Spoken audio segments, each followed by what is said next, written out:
Prendiamo la salsiccia ed eliminiamo il budello. La sgraniamo e la mettiamo in una padella ben calda. La lasciamo cuocere schiacciandola leggermente. Salsiccia cotta, la tengo da parte e la copriamo in modo che non secchi. È il momento della zucca. Togliamo i semi, eliminiamo la buccia e la tagliamo a cubetti. Adesso puliamo e tritiamo la cipolla.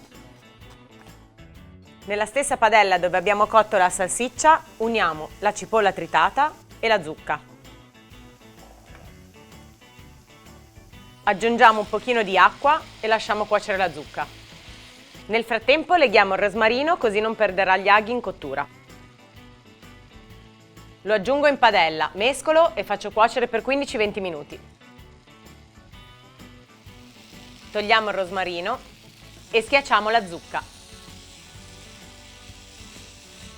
Aggiungo un mestolo d'acqua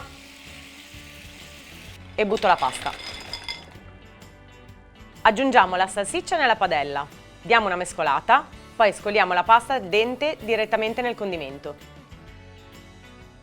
Una spolverata di parmigiano, una saltata e siamo pronti per impiattare.